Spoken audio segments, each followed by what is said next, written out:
Welcome everybody to Hustle Culture, and today our guest is Ahna Hendrix. But before we get started, I would like to take a moment to recognize what's been going on in the world this past week. You know, we've had several incidents. Yesterday, we had the bombing in Paris. An act of senseless violence. We also had 2 days prior to that a bombing in Beirut, Lebanon, and prior to that there was a bombing in a funeral in Baghdad. And we want to send our condolences to all the victims and people that have been affected by this. And, it's very sad when you wake up and you see things like this happening and, families reeling from this. So we want to say our thoughts are with you, and we definitely will be keeping you in our prayers.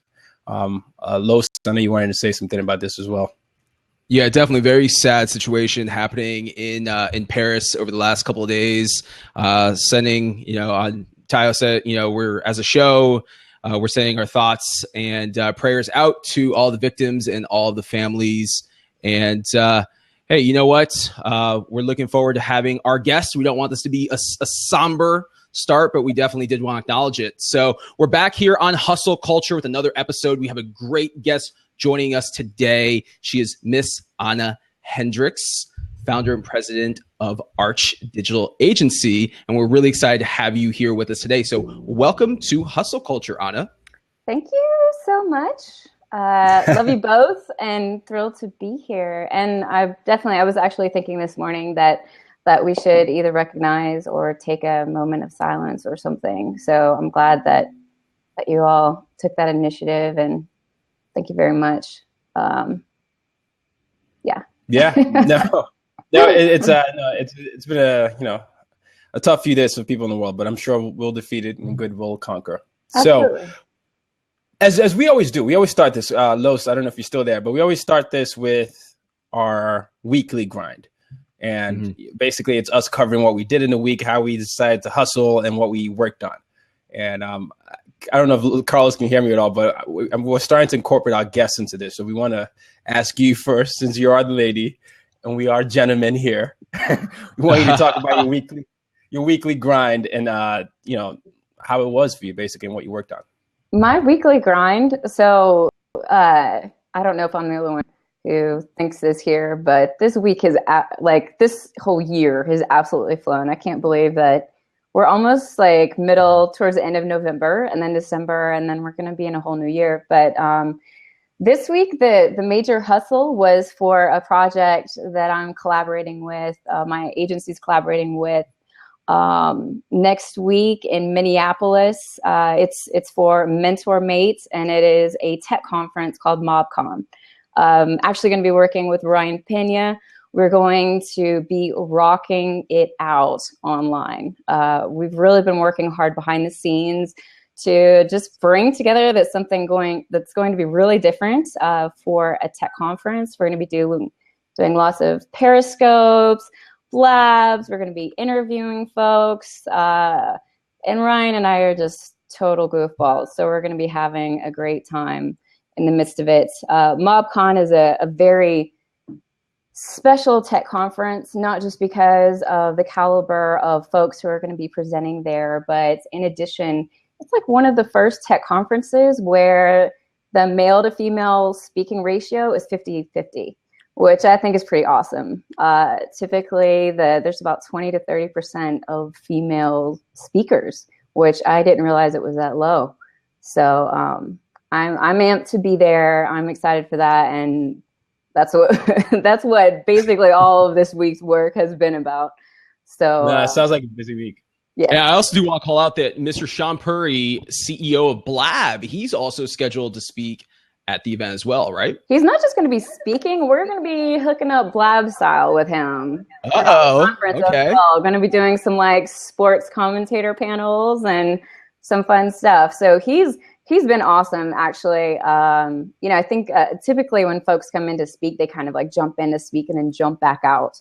But he's really willing to just kind of take on the live streaming fun with Ryan and I and interview some folks and use his platform. So we're excited for that.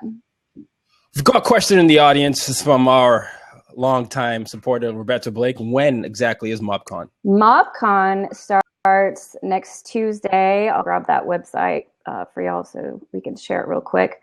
It's going to be in Minneapolis. Here you go. And if you're in that area and you want to go, or you know someone who does, you can use Twitter guest, and that will get you 20% off. Woohoo! Oh, woohoo! Well, there you go. That sounds like a busy week. My week as well was also client related. I had we implemented a few things, and one of the people I was working with, we were testing conversion rates with a company in Nigeria. So that went live. Some early positive results, so that's good. And then I also hustled my way into another meeting with a potential client, and I basically pitched myself, and they came back at me with to come back with a proposal. So that's what I've been working on for last week.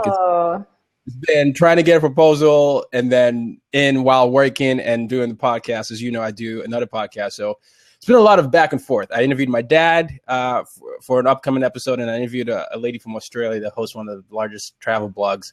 So it's been time zones and back and forth, but it does feel like it goes by, because I felt like yesterday we were just recording the last Hustle Culture. Now we're here. So it's definitely been a week of grind, but it's part of what we do. That's why we call it Hustle Culture. So that's my and Tayo's other podcast is called As Told by Nomads. So make sure you check that out. iTunes. Yes. And definitely plug. Check out the family episodes 100 and what your dad's going to be like 101. Yeah, my dad's he got sick, so we couldn't do the 101. But he's coming in is 104 or something like that. But okay. I'm editing his podcast right after this. But yeah, he's coming up soon. Nice. Yeah, Los, it's up to you now, man. You gotta come in close. Yeah, I think I talk about this every week in terms of my hustle. It's constantly a balancing act, right? Because I do work a corporate full-time job, and then not only do I do Hustle Culture with you, Tayo, on Saturdays, but I also do Social 545 with Saba on Thursdays at 545. But no, I actually had an opportunity to go down to LA a couple days ago to keynote at an event that was hosted by Sprinkler at Honda's corporate office. And yeah, man, really had a really good time. Was talking about employee advocacy to a room of brand marketers. And I tell you, my favorite part about traveling for work, it's not so much the fun part of speaking at events, but it's actually the one-on-one interaction that I have with folks. So I was in market in LA, had an opportunity to connect with Audrey Bellis, who we had here on the show previously, had a chance to connect with Saba, and then another good friend of mine, Leo Marquez, who, he's a big fan of the show and, just really a solid friend. So anytime I have an opportunity to go out to another city outside where I live, I love just being able to connect one-on-one offline. And you know that, Tayo, because we hung out earlier this year in New York. Yes, we did. And you and Ahna also recently hung out in New York. Yeah, we did. Yeah, I mean, New York is the common denominator in that. So that's basically telling you all to move to New York. But yes. no, it's good, man. Carlos, I'm definitely, you were downplaying it, but you keynoted. You keynoted at the 100 event. That's a big deal.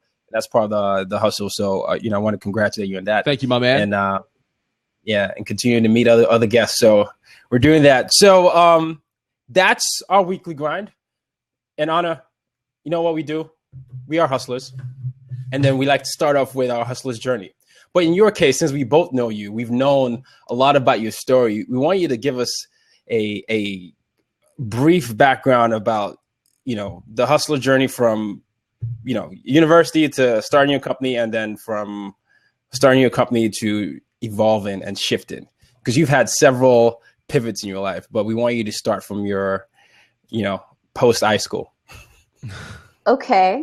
Well, I have to say that, first of all, I think it all really begins with family. Even though it's pre-high school, I grew up in a family of entrepreneurs, and that has played such a huge role in not only my personality, but certainly in my life direction. And when I say entrepreneurs, I mean like everyone's an entrepreneur, basically, on both sides of my family. My siblings do have 9-to-5 jobs. They actually have small businesses on the side as well. So we're all, it's just kind of been bred into me. Past high school, I really didn't attend, didn't really go. wasn't really my thing. Wait, what? You didn't go to high school? I did go to high school, but as little as possible. I was just kind of one of those kids that I didn't feel like the lessons that we were learning in high school were really going to help me in real life. I never missed English, and I always went to journalism because I love to write. And I think that that's very important. But at the same time, you know, there was just a lot of stuff that just wasn't resonating with me at the time. I was asking a lot bigger questions, and the high school, you know, school culture just didn't really align with who I was as a person. So after high school, instead of enrolling in a college like most folks, I took off traveling, and I traveled for years. Lived all over the US, lived all over Latin America, got my English teaching degree so that I could make some money on the road. Taught English to kindergartners, to seniors, to all kinds of people. Lived all over the place, and in the mid-20s finally decided that I was ready to go to college. And I always knew that I would, but I wasn't about to spend the time or the money unless I knew what I was going to go for, unless I knew I was going to be passionate about it. So I was fortunate enough to be accepted into the #1 journalism program in the nation at UNC Chapel Hill. And I always joke, I'm like, I don't know how they let me in, but I didn't ask any questions. I just showed up. And up until that point in my life, that was the hardest that I worked for anything. That school definitely taught me a lot of skills I use every day. Taught me, and not just personal skills, you know, whether it's organization, whether it's, you know, putting yourself in a routine, whether it's being able to take 30-minute naps, all the way up to learning how to design. You know, it was where I fell in love with social media, those sorts of things. So I graduated in 2011 and went to work at a marketing agency as an interactive designer. Worked on some insane campaigns there. Did Eva Longoria's Even More Perfume shoot, National Geographic, Wolf Puck, Angry Birds, awesome things. And that didn't go too well. I was getting fired. And that was really what catapulted me into starting my own business. So I launched my business in June 2012. Okay. That is so condensed. I'm quite proud of myself, actually. So, you know, Ahna, I think you have a really relatable story, right? And I'm not sure if the high school thing is just a product of being a 90s kid, because like you, I'm a 90s kid. You know, we've talked about this. We're right around the same age. So I think a lot of us go through that in high school where we're trying to discover ourselves, right? And you've got this person that's just talking to you, and you're trying to make that connection. How is this person really going to help me when I get out of this place? So I can definitely relate to that. So, you know, you talked about that pivotal moment in your life, and perhaps you can expand a little bit more about that. You're working in corporate America. Things don't go so well. You decided at that point it was time for you to go off and start up your own business. Talk to us a little bit about just what went into that. What made you decide at that moment that you weren't going to pursue a career anymore working for the man, but instead you were essentially going to be the man, or in this case, the woman, and you were going to start up your own business? Well, I think it goes back to just my family and the way I was brought up. I always knew at some point in time I would work for myself. Throughout the years, you know, growing up, having different jobs, you know, when you grow up in businesses and you grow up seeing your parents work hard and the struggles and the decisions they have to make, you're not really living in any kind of like idealistic world about how hard it's going to be successful. And, you know, it also really kind of just gave me this innate ability to understand business.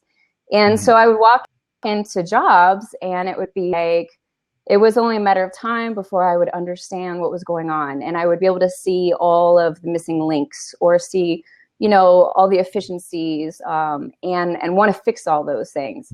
I remember walking in to my first night at a restaurant, and the waitressing station was just a wreck. And by the end of my first night, I had completely reorganized it from top to bottom.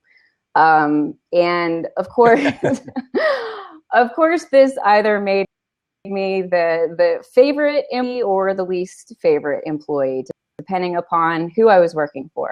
The girls I was working with at that point in time definitely thought I was crazy. That was not a situation that went in my favor. But you know, when I actually got into this marketing position, this was like my first kind of, it was definitely my first position after school. And, you know, it was really kind of first step towards me making a defined step for my future. You know, every up until that point kind of been just in terms of like development of self, development of my skills, those sorts of things. You got to make money to pay rent, or because I want to go traveling here or there. And it was just, it was a train wreck for me. All of a sudden, I was the only girl who was working at this agency. There were, you know, 2 women in management, but they weren't, I didn't interact with them very often. And I've always worked with like mostly male teams. I've grown up with guys, so I'm very comfortable around guys. But all of a sudden it was, nobody was interested in my opinion, and no one listened to me. And I would go to the restroom, and there was like, it was full of like Maxim magazines, and there were so many like inefficiencies with how the business itself was run, and no one was fixing it, and the leaders who were in place weren't. And it drove me nuts. And it drove me nuts because, I mean, like, so many days I would come to work and I'd be like, all right, you know, like, what are we gonna do today? And they'd be like, it's a chill day. You can play online, you know, you can like hang out on Facebook. And I'm like, dude, I got up, I got dressed, I took a shower. I want to work, you know, and I just didn't understand it. And it was really frustrating for me. So when I was fired, they fired me because I was intimidating the marketing staff, guys. And it was, you know, it was a really hard thing at the time because I understood very much that my frustration had been coming out in my work environment. But at the same time, it was because I wanted things to go well. You know, I was like, again, I was stepping into that role of just wanting to do it myself and want to make it better. So after I was fired, I think it took me about 2 days where it was just like, you know, and some feedback from my family. It was like, okay, I think that time that I just do it myself, because I'm going to invest in me. I'm going to freaking work hard every day. You know, I'm going to do the things that I'm expecting others to do that I will probably only be the one to do, you know? So. You know, it sounds to me, Ahna, like you've got a lot of ideals, you know, a lot of ideology that you go by. You have this standard that you like to have, and you were, you know, you said you were being seen as an intimidating person, but, you know, what I heard a lot of times was maybe a lot of issues that strong women face in the workplace. Do you want to maybe expand on that and talk about, you know, why you felt you had to be firm on your values and why you felt that was not receptive in the workplace? Well, I think at that time, I didn't really understand. I knew that all of a sudden there was like this male-female divide, which was really interesting to me because, like I said, I had worked on all male teams. But like the big job that I'd had, I guess, that was a mostly all male team was when I worked for AT&T. And so I was part of a sales team, and I came in and I was at the very bottom, but it wasn't long until I was at the very top. And, you know, so I was able to show just through work that I could be, you know, an equal or at that level, or, you know what I mean? Like when we'd send out the bragging emails throughout the week, it was, you know, they'd call me Superwoman and stuff was cool. But so I never saw this like male female divide. And it was really interesting to me because I hadn't dealt with that before. And I had always heard about, you know, what women deal with in the workplace and those sorts of things. But I hadn't seen that in reality. I hadn't, witnessed that. So it was very mind blowing for me. I mean, I am like, yeah. All of a sudden I was going to have a female at work to be like, so look at my new nail polish with, because nobody wanted to talk to me. No one wanted to listen to me. No one wanted to interact with me. They just wanted, it was like, it was like hanging out in a frat house. But not. We just lost Tyler. Yeah. He just jumped off. He'll probably be right back on. So, Ahna, let's kind of keep that conversation going around being a woman in the workplace. And this is just such a relevant topic. And I was actually having a conversation with my good friend, Audrey Bellis, about this a couple days ago, in which women today, they feel that they have to compete and work so much harder than the male in the workforce. Would you say that that's a reality, or is it really a myth? And how would you recommend that women overcome obstacles in the workplace or with their business? Well, I think the thing is that, first of all, how we look at life is a choice. Our perspective is everything. How we want to choose to look at things. While I do definitely and completely agree that there is a difference between men and women in the workplace, it's not something I want to focus on. It's not something I want to pay so much attention to that it distracts me from what's most important, and that's being the best person that I can be. I don't look at myself necessarily. I guess I don't want to put that divide up, because men and women need each other. Men and women work very, very, very well together. There are some things that women do great, some things that men do great. And, the bigger picture is we need to figure out how we can all work together and what the best thing to do is with that. In terms of if women have to work harder than men, I wouldn't necessarily say that women have to work harder than men. I think that women have to work smarter than men. Mm-hmm.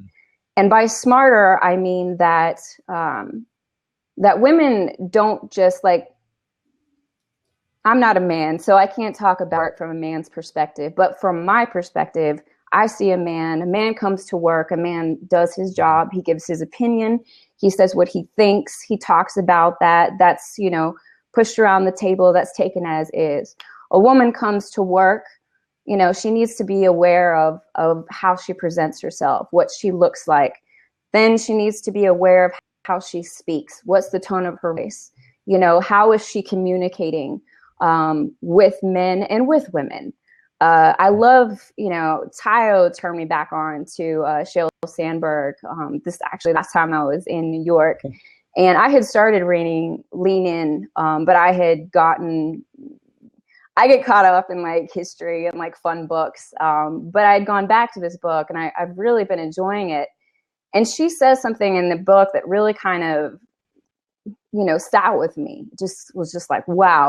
And she said, successful women aren't just disliked by men more easily, but they're also disliked by women more easily.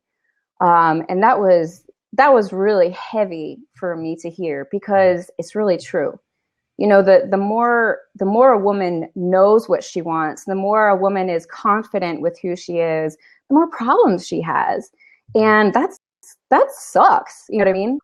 That's kind of hard because, there was a period of my life where I was spending a lot of time around male entrepreneurs, and they would call me bossy when I was just being very straightforward. And I'm like, you wouldn't call me bossy if I was a guy. You would respect me because I know what I want.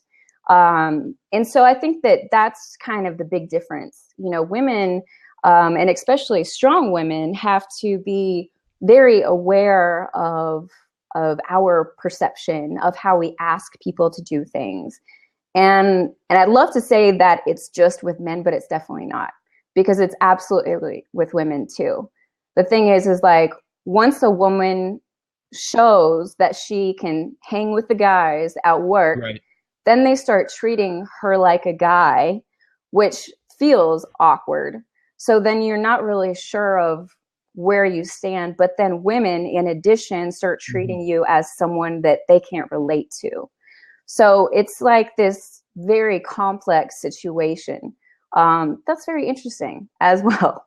Yeah, no, it sure is. And, you know, let's stay on this topic. So you run now a digital marketing agency, Arch, and we're definitely going to get to talk about how you started Arch and the climb through Arch. But let's stay on topic. You predominantly have men working for your agency. So tell us behind that rationale. Does that stem from the experience that you're speaking about? You know, people are all, even my dad's like, Ahna, why don't you get a girl on your team? And I would love to, but you know, I would love to have someone who's as equally anal about details as I am. Or, you know what I mean, can relate with me on some of the things the guys can't. But the truth is, I hire and work with talent, with skills, with people who have the same ethics and the same values when they approach work, not based on sex. And I would love to have a girl on my team, but how I actually, you know, started my agency and the things that I pulled together, the guys that are on my team, I've known for years. They're my friends first and foremost. They're people I trust, and they're people that rock out, you know, what they do on the side. So I'm going to work and be surrounded by the best that I can. And if I meet a woman who, you know, I haven't pulled anyone new on my team for some while, but if it happens to be a woman, I'd be thrilled. Believe me. Because it's definitely, you know, managing a team of guys is you could write a book on just that, you know. And what would be in the book? Tell us the top 3 things about managing guys. How to talk to them. Okay.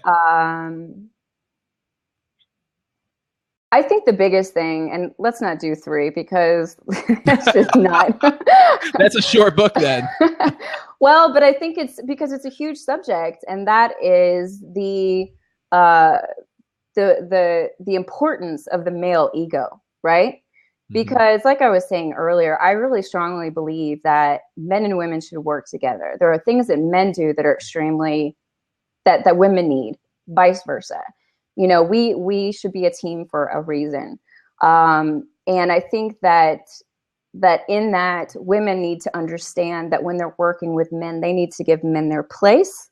They need to give men their voice. They don't need to try and overtake that or overcome that. Or, you know, I see some women in like executive positions, and man, there's like nothing feminine about them. It's like, you join the guy club too, you know, like, remain a woman, you know, stay in your womanhood, be confident enough in yourself to let a man be a man.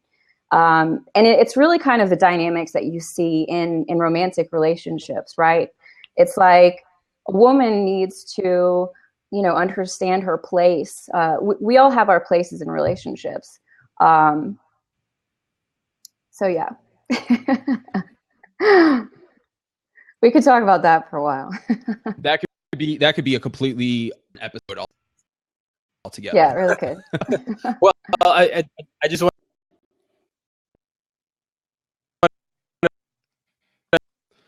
So, Ahna, before we get to our next question, I just want to say thank you to all of our guests watching us here on Blab. We are on the #1 spot on the homepage right now. So thanks to all of you that are watching us. You're watching Hustle Culture Live with our guest, Ahna Hendrix, founder and president of Arch Digital Agency. We're talking about her hustle. We're talking about her coming up and transitioning from a corporate job in marketing over to running her own agency. And, you know, part of your story, Ahna, is you spent some time living overseas. You moved over to Vietnam. You spent some time over there on a sabbatical, if you will. Tell us, what was that experience like, and what did you learn from it? Well, I spent almost a year in Vietnam, but I had lived outside of the U.S. multiple times in different countries as well.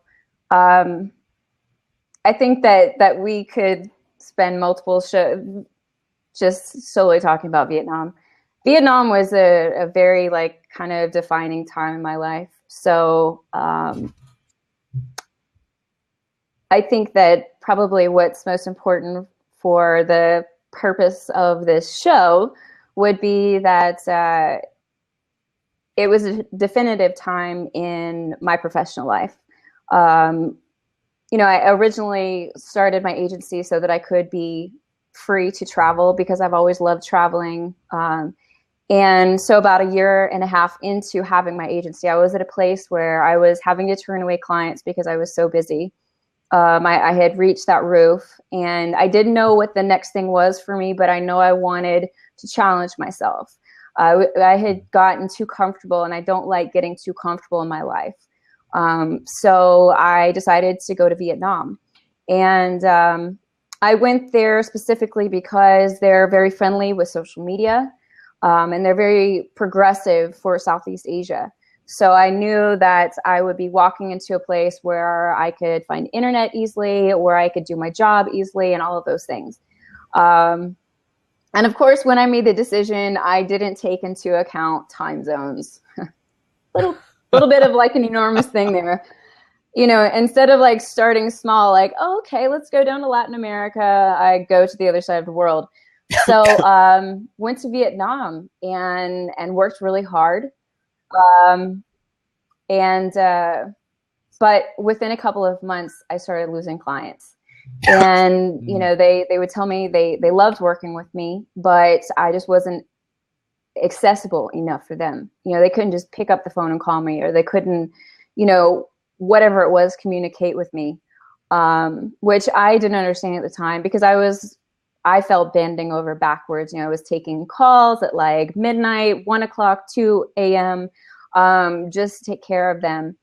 But it was funny because after I moved back, I was actually working with a videographer over there, and I got to see it from their side of the story, and it was very frustrating, and I understood. But I saw my business just dwindling quickly, and I didn't know what I was going to do.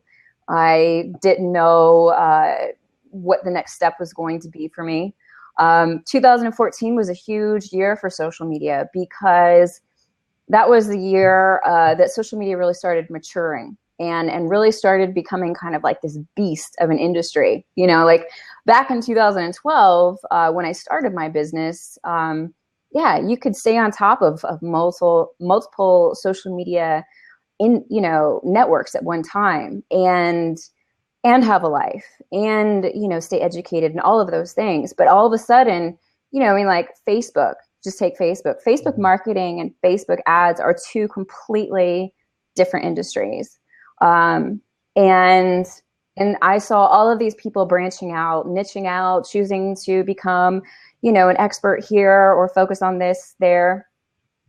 And I didn't really want to choose one. So I didn't know what I was going to do though. Because my business was falling apart, and I was surrounded by a lot of entrepreneurs who were wanting me to go in other directions.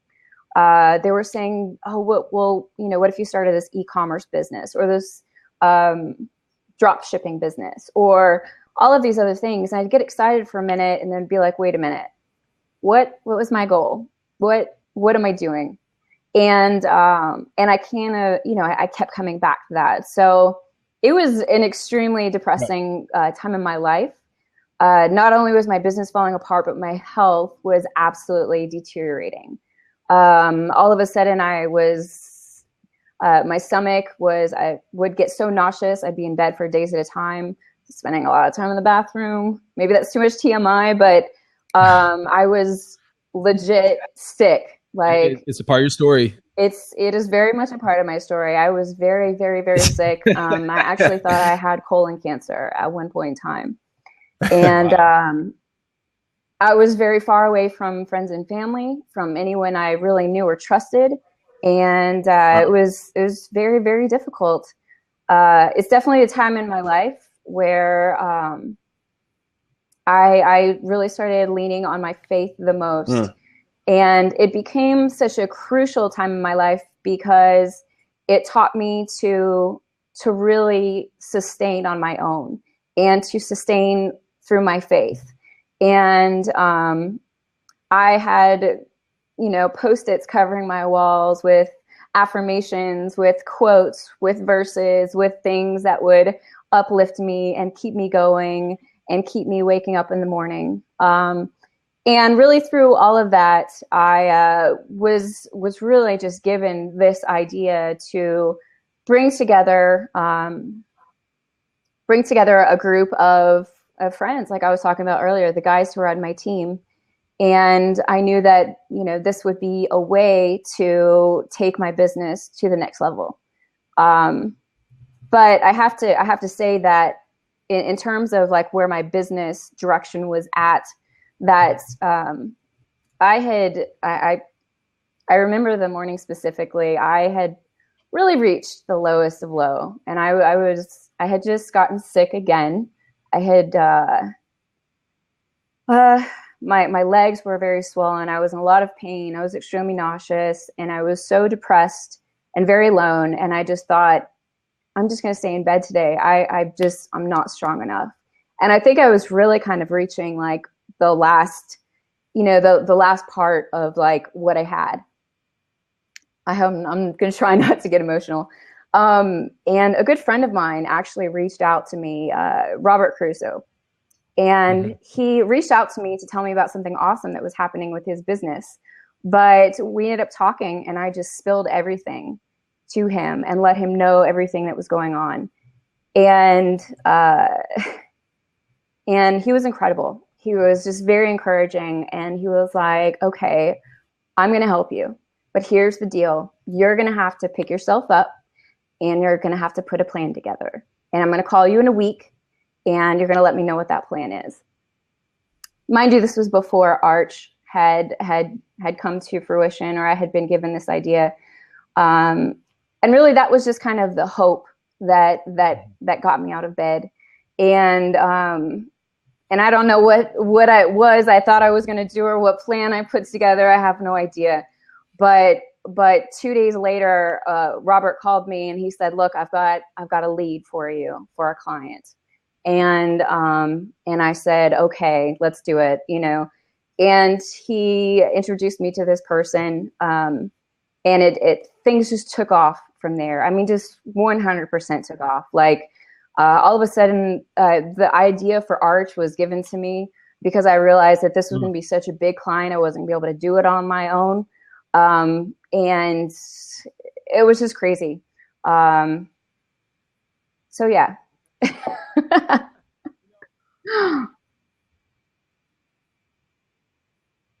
Okay.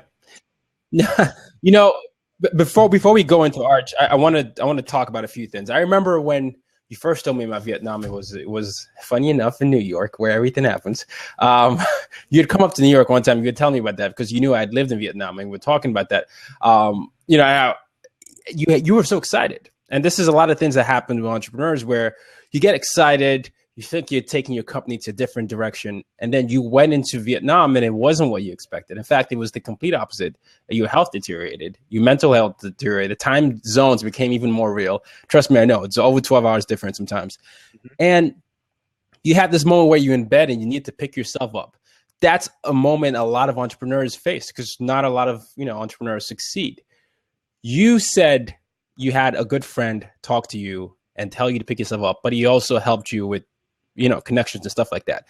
What would you say to the importance of having relationships, the importance of acknowledging a failure, and then the importance of pivoting?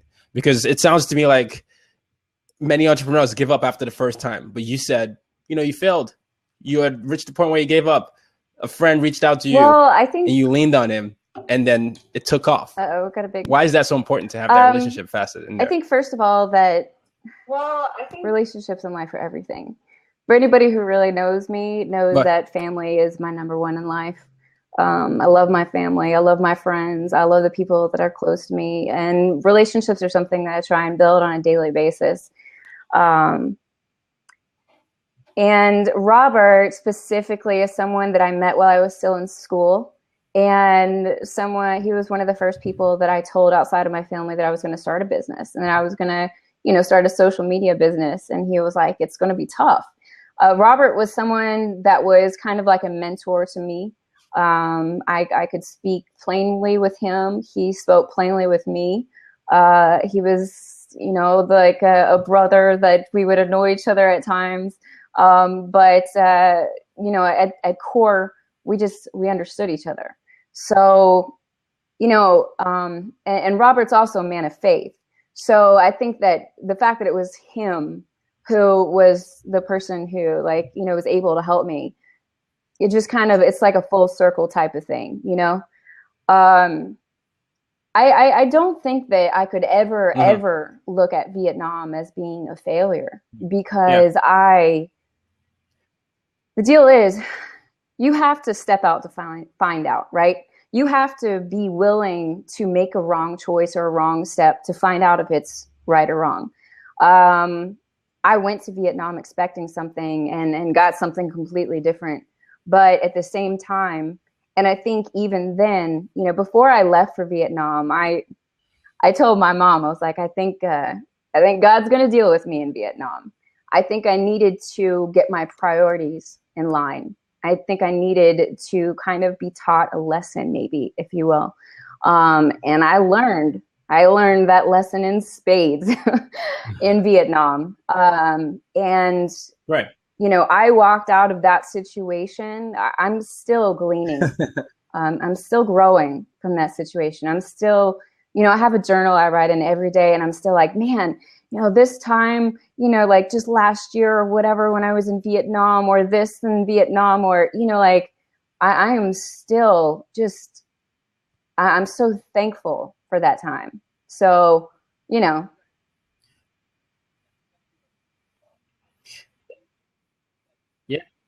and that's exactly what I wanted you to touch on, because I knew that it was such a lesson for you. There are many, no one's perfect. No one's going to do everything right, but it's the mindset that you have after you experience a certain thing. I like that you said you can't consider Vietnam a failure. You basically said, well, I don't know if I can consider that a failure because, I was learning a lesson and it was a very important lesson for me to elevate.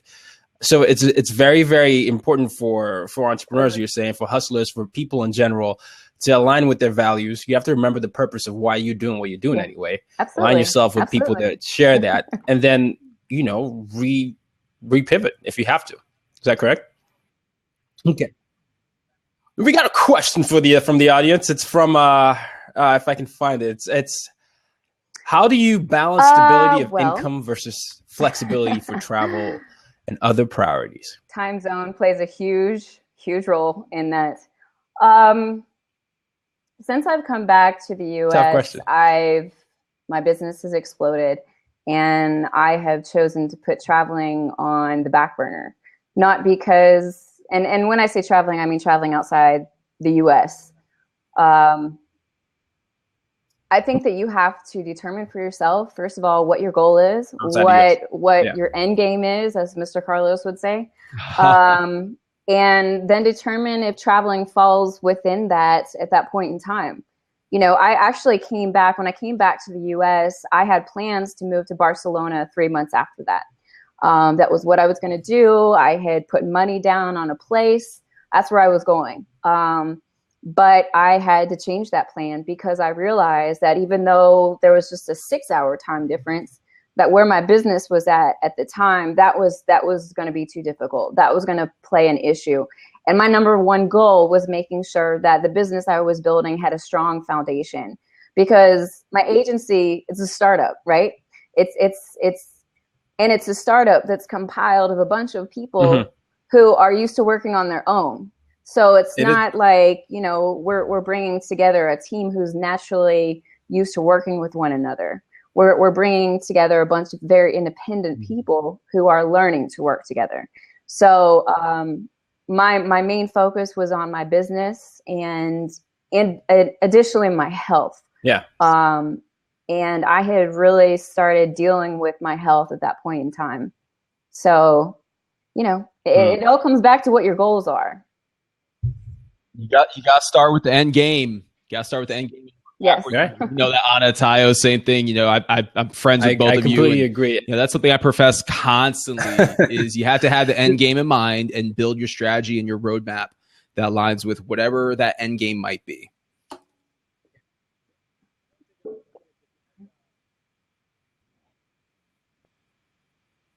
Yeah. Yep. I want to take a minute to acknowledge the Blab team here. I believe Furkan is here.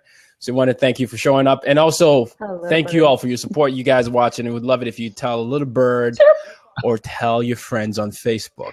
Ahna, you were yeah, you do. You just chirp, chirp. We were talking about your startup. You know, this is a startup you had. You decided you were moving, you changed. Arch. Well, you're going to call Arch. The first client. How did you start landing your first clients? What was the strategy from behind the lead that Robert handed off to me, and it just exploded from there. One lead turned into multiple leads, turned into and not from Robert, but just kind of that was a tech client in the tech space, and they loved us so much that they started getting all their friends and buddies on board with us as well. So it just kind of exploded from there. And we didn't have to go hunting for clients. So yeah. So Ahna, I just want to put this context for those out there in the audience. I actually got to meet Ahna through of all avenues, Snapchat. And yeah, just so you guys know, I didn't know that Ahna and Tayo actually knew each other. And Tayo and I, we go way back. Tayo and Ahna go way back. So we get to know each other through Snapchat. And I see these snaps of Ahna doing yoga every day and eating right, which really has inspired me, no joke, real talk, over the last few months to eat better, to work out, and really take care of my health. And it makes sense, Ahna, with everything that you shared about your time in Vietnam and the health scares that you went through. But let's go back to your day-to-day. For those that don't see your snaps, what does a typical day in the life of Ahna Hendrix look like from sunrise to sundown? Well, I have a morning routine. I have a morning routine that is detrimental to my entire day. It's something I guard fiercely. It's something I have no problem getting up much earlier for if I have to do that. It's what I call getting myself ready for public consumption, because I really need it. And that's I get up in the morning. I drink 1.5 liters of water first thing. I make my coffee, get back in bed, where I read either a devotional that I have or maybe a book that has some fundamental learning. It usually aligns with my faith. Then I journal, then I pray, then I exercise, I shower, and I sit down at my desk. I have found that for myself, I'm an ADHD head. I got like 50 things I want to do at one time. But if I don't spend my time starting my day correctly, then I'm constantly chasing it for the rest of the day. So every morning is very crucial to me. And sometimes when I'm feeling lazy or I'm being maybe a little bit rebellious, like I don't want to do this part of it today or whatever, like the day just doesn't go as well, like and I'm always halfway through the day, I'm like, okay, I know I didn't write. Okay, right. I'll do it tomorrow. It's so huge though. So, I sit down on my desk. I'm typically working throughout the day till the evening. And I like to do yoga in the evening or some other form of exercise just to kind of calm down my day. And I'm total nerd. I'm in bed early. I love to read. Sometimes I'll watch a movie if I'm wanting to give my brain a total break. It just really depends. I spend a lot of time with my family, so there's that, or friends.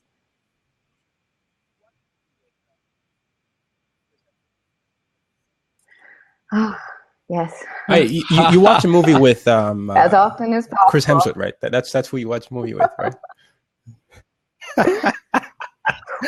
All right, that's an inside joke. That's an inside joke. She is. And let's just say, let's just clarify that I'm not typically a person who likes Hollywood men. So, but Chris, it's just, oh man. Yeah. But it gets to my earlier point. So Ahna, we've been connected and we've followed each other through Twitter and the other social mediums for a while now. But I've really gotten to know you through Snapchat and gotten to know you as a person more so than the professional. But you're also doing things like Wednesday Wisdom videos that you're putting on YouTube and you're putting them on Facebook. And again, this is a great opportunity for people to get to know you, for you to give people insight as to who you are as a person, which in my opinion, when you do that, it really accentuates who you are as a professional and takes you to another level, because now people really get to see the heart and the soul and the spirit behind the human. So for anyone out there that's looking to use social media to go ahead and tell their story or to let people peek behind the curtain, what advice would you give to them? And what are some of the platforms that you would recommend for people to be able to share that story?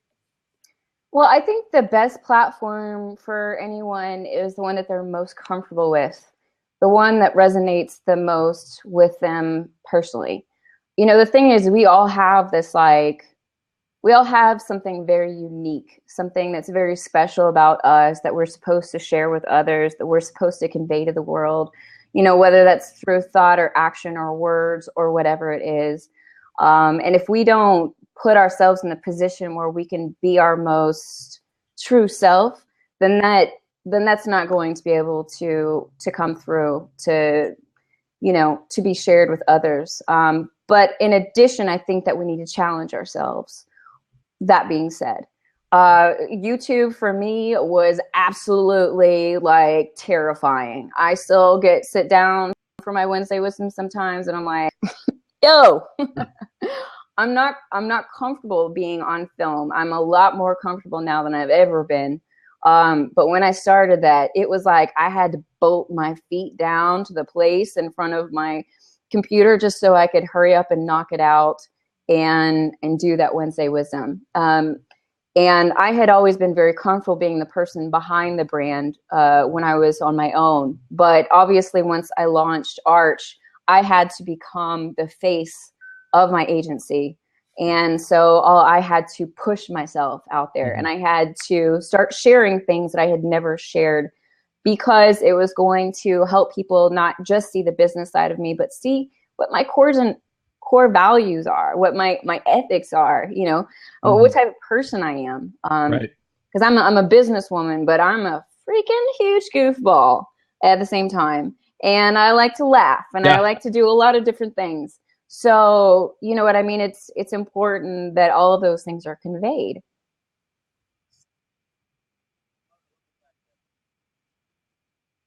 Yeah. I love the fact that, you stay true to who you are. You are a goofball. You see that on Snapchat. Wednesday, there's a serious side to you. You talk about that on Wednesday Wisdom, which you can all check on Facebook if you follow her.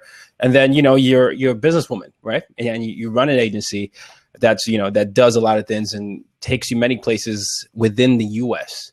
Now, with all this in mind, what are your plans for the future? Where do you see Arch? Where do you see Ahna Hendrix? We have the same birthday. Yeah, no relation to Jimi Hendrix, by the way. But where do you see? Yeah. Where do you?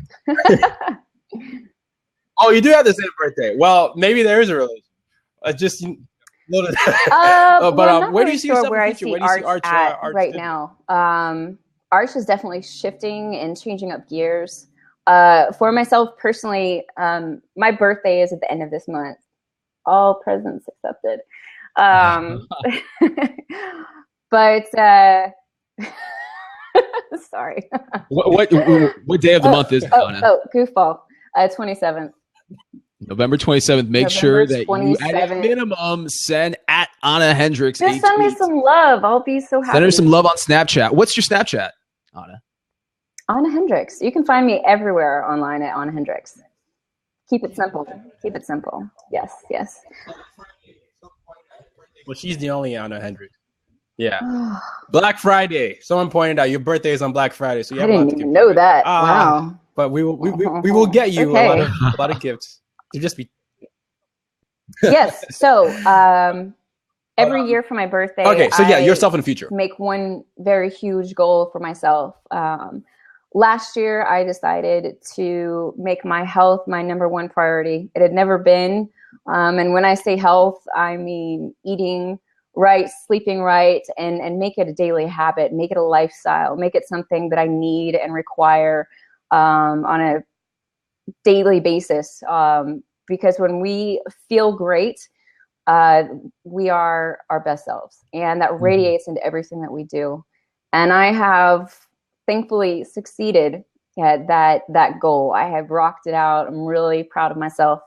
So this coming year, actually, I have decided that I'm going to write a book. It's a book I've been thinking about writing for several years. There was a couple of different things that I wanted to write about, but the reason I hadn't taken the step is because I wasn't clear on what my specific topic was going to be, what the reason for it was, and then in addition, have an ending. And I have an ending now. I have a topic. I know why I'm writing it, and it's going to be a book about falling in love with myself and learning to love myself, learning to appreciate myself for who I am, for my flaws and everything, which just make me uniquely awesome. And my working title, which I'm really excited about, is called Falling in Love with Self, A Beautiful Nightmare. And a lot of things that have happened in my life that have been very tragic and hard. But my main goal with this book is to inspire women to not only learn to love themselves in a healthy and balanced way, but learn to respect themselves, and younger women specifically, because I think, we're like, women are growing up in this Kardashian world where the pressure for them to spend all their time and energy on being beautiful versus, being smart or figuring out what they can do for the world is just, man, it's tough. Growing up when I did was hard enough, but now my heart really goes out to young women. So I have a story now, and I know, what I want to do with it. So that's my future, as of right now.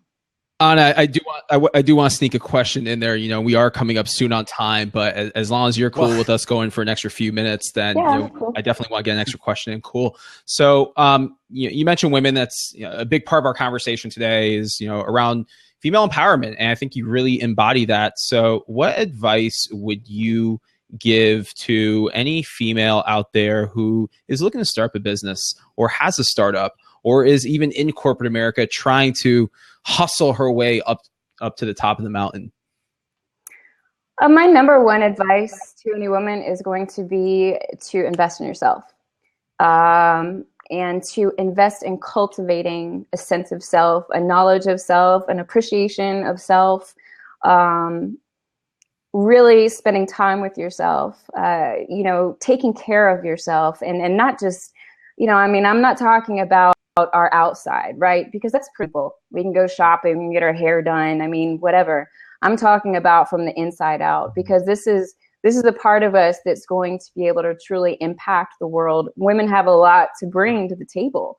But if we are not confident in ourselves and who we are as women, we're going to try and be something that we're not, or we're going to get lost in the competition of the man-woman thing. Mm-hmm. And we don't need to do that. I think, past that, for female entrepreneurs, man, find someone that resonates with you, that you can lean on, that you can talk to. Find a community that is close to you of entrepreneurs, and get yourself involved.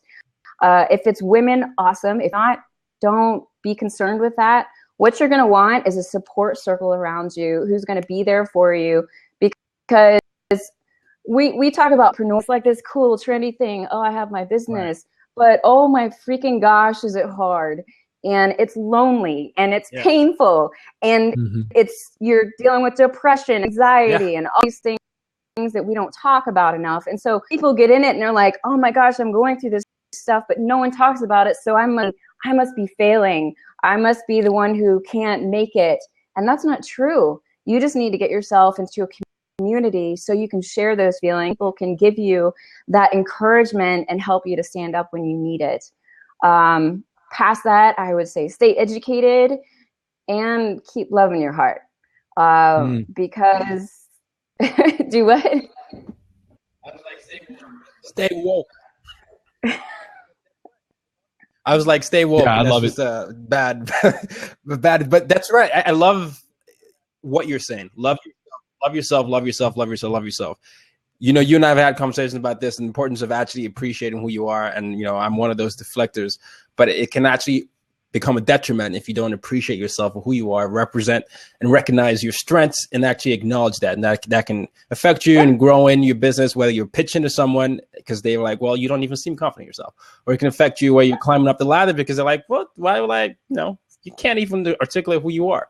So I love the fact that you're doing that, but staying in that vein, this pitch, give us this Shark Tank style pitch of Ahna Hendrix. Cause I know Arch is constantly evolving, but if you were to pitch Ahna Hendrix right now or what you're all about, 30 seconds and the timer is going now, what would you say? That's why honestly, I don't have a pitch for myself because I'm here to help. I'm here to give back. I'm here to find out what difference I can make in this world for others.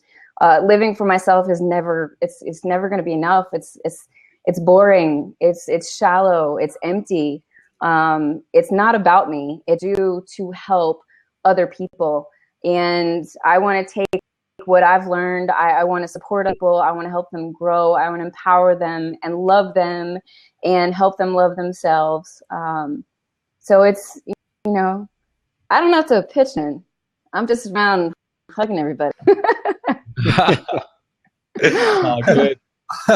That's all good. It's all good. We want to thank you though for coming on, and please tell us where we can find you on social media and everywhere else. You can find me anywhere on social media at Ahna Hendrix. You can check out my website, ahnahendrix.com. There's a lot of blogging there, and if you're digging deep, man, you're going to see some articles. There's some poems there. Might take those down one day. And if you'd like to connect with Arch, find us at archdigitalagency.com. We're an incredible agency. We've got a lot of love. Our clients end up becoming family. It's just the way it rolls. So, and we do incredible things for them. So you can connect with us there as well. Okay. Los? Ahna, you have been great. We actually want you to stick around because typically we do this after show for a few minutes after we go off air. And I know we have some folks here that have really enjoyed your chat. So if you don't mind, we'd love for you to stick around with us for a few minutes if that's cool. No, I got to leave. Of course I'm staying. Awesome. All right. So we've got one final segment before we wrap up Hustle Culture Live. But before we get into it, I want to say not only thank you to you, Ahna. You have been wonderful today. We've really enjoyed your testimony and your story. And thank you so much for opening up with us.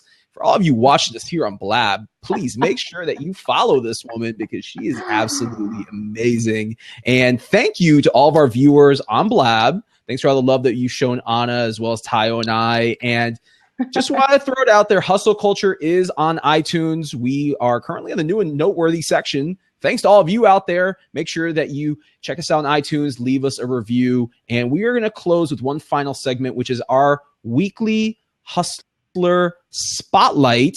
So Tayo, I'm going to turn it over to you. Who's one person, if you got to drop a name, that really stands out that you believe is hustling, grinding, and doing some big things? And Ahna, we're also going to go ahead and give you an opportunity to do the same. So start thinking of someone on your own. But Tayo, I'm going to turn it back over to you. I was just starting to think, I'm like, oh gosh, they're going to call on me. Okay, go ahead.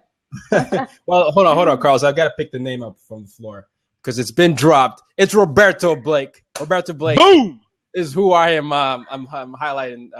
My man's been traveling and also doing a lot of things, but he's got a lot of things coming up. He positioned himself effectively where he's going to be headlining and doing a few tours. but he's also repivoted a lot of what he's doing in his business. And his YouTube channel, if you haven't checked it out, you should check it out. It's amazing. It's got a lot of tips. It's Roberto Blake. Just Google him on YouTube. You have it, but it's got over 52,000 subscribers right now. And I want to say he's actually over 60. Oh, it's over 60. So this is a guy that I don't think it had 10,000 followers at the beginning of the year. Featured by Forbes recently. Yeah. So it was also represented, recently highlighted in Forbes. So I just want to give a shout out. He's also a previous guest on the show. So you loyal hustle culture fans can just go back to that episode while you listen, and then you leave a review right after. But yeah, Roberto Blake is the man I'm highlighting this week. Miss Hendrix. Oh, okay. Oh, I'm like over here giving props, like lost in. Yeah, I'm gonna have to throw out some love to Mr. Ryan Pena. Ryan is someone that I actually got to know thanks to Carlos, who kind of introduced us. Said hook up on Snapchat, and we started snapping. We're goofballs. Ryan has taken over the social media for Mentor Mate, but he's also handling the MobCon brand, and he is rocking it out. I mean, I not only greatly admire Ryan as a person and as a professional, but he is just incredibly creative, wonderful to work for. And I mean, he makes tech fun. So, like, you know what I mean? He's killing it. Love you, Ryan. No, I kid you not. Ryan was actually going to be my hustler of the week.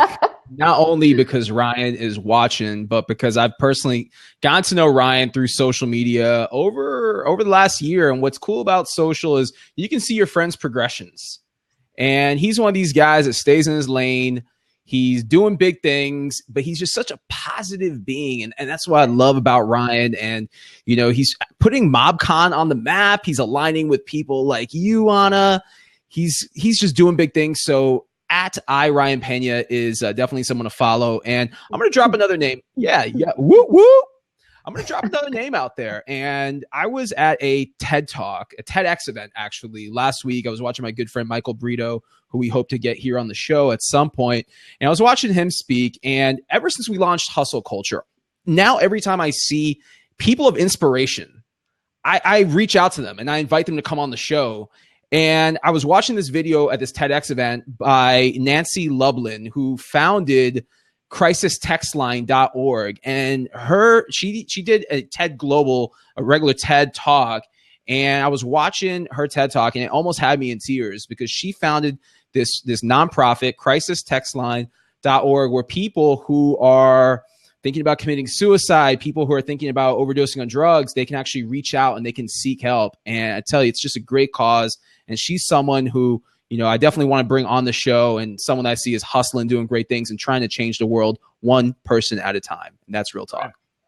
That is real talk. And, just because we're short on time, I want to thank you all. Everybody, there were 2 shout outs to Ryan Pena. So obviously he's a man of substance. Please check him out. The other shout out, Roberto Blake, at Roberto Blake. You can check him out. And definitely thank you all for coming on the show. This is going to be on YouTube as well as iTunes, Stitcher, BlogTalkRadio. But as we always close, Carlos, it's as you're going throughout this week and as you're thinking about the day and as you're listening to the news or planning your next business, always remember one thing: use your difference to make a difference. Boom.